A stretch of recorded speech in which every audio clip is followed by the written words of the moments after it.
in every province where NBPL operates from, and this is West New Britain being the biggest, and followed by Ramu and Higaturi in Popondetta, Milne Bay here. We have Poliamba in Keviang, also GPOL in Solomon Island. Basically, where we operate from, the economy of the province, you will see that oil palm is the backbone to the economy of the province. Now, I know a lot of people think otherwise, but we inject like from here over 1 million to 2 million kina every fortnight into the economy of the province.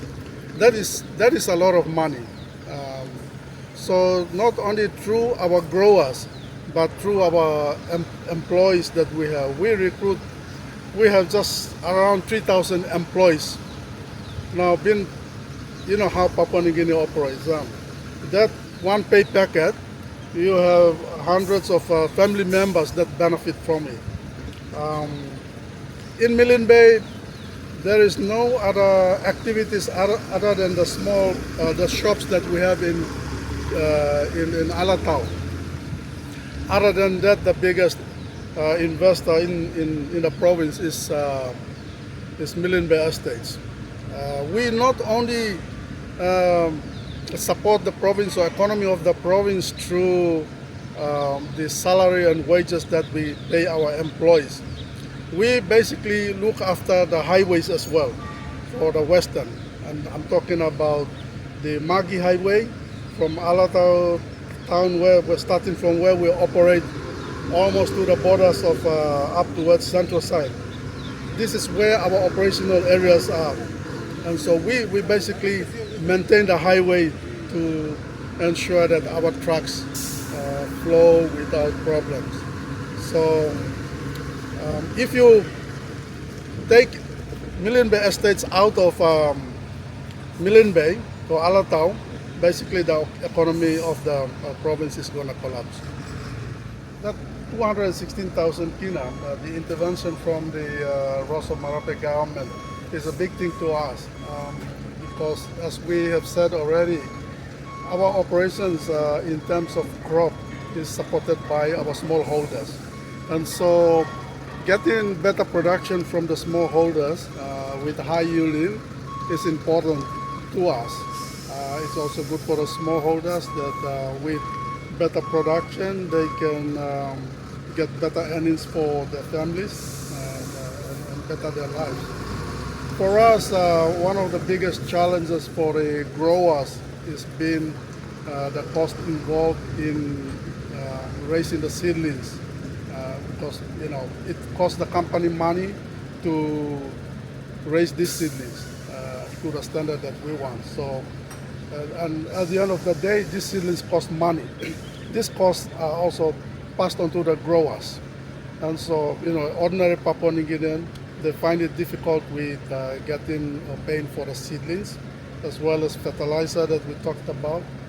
And so such intervention from the government is a big thing, and we can help as an organization, as a company, we can help the growers to improve. A lot of our blocks, smallholder blocks, are overaged, and so the yields are not very good from there. So we need these seedlings to replace these older palms, and so it's a good thing, and we are so excited about this intervention, because as this is the first time in this industry that this government, Marape Government, is putting money into oil palm, and we hope that this intervention program will continue every year. So every seedling that we raise in the nursery is basically how we calculate the seedling cost is the input of money involved in raising and managing these seedlings. So at the moment, our current price is around 22, 23 kina per seedling. I haven't seen from the 216,000. The OPIC was telling, the General Secretary was telling me that they want to do a subsidy of about 16 or 18 kina per seedling. Now, if you look at that in percentage over the 22 kina, that is significant.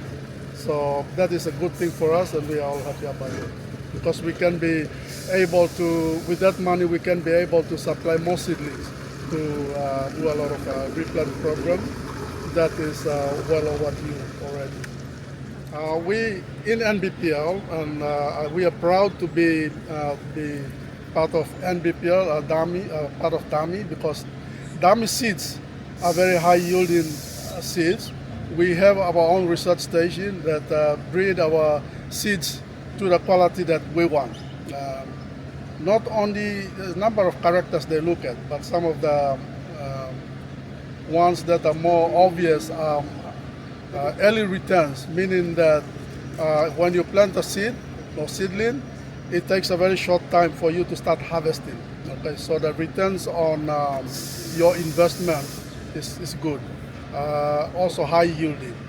So these are some of the qualities that we look at. And DAMI is the only supplier or recognized supplier of seeds in NBPL, and not only NBPL, but all the other milling companies that are in the country, they also get their seeds from DAMI. Though one or two get it from outside, but bulk is from DAMI. Law and order is the biggest problem, is our biggest hindrance we have in, not only for NBPL or Milne Bay for that matter, but it is a countrywide issue. Okay, so every business or investors that put their money into the country, they want to get good returns out of it. Having law and order issue only hinders operations. We are no different. We have had our share of issues here. It is costing the company a lot of money. At the moment, we have engaged police that the company is paying for.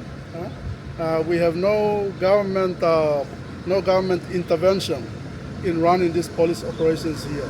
So we have a mobile squad that operates at the expense of the company.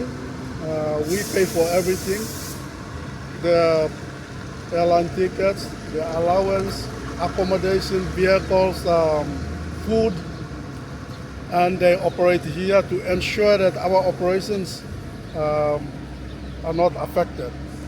Yes, we have had some serious problems in the past where we have big groups of people attacking our employees within our compounds.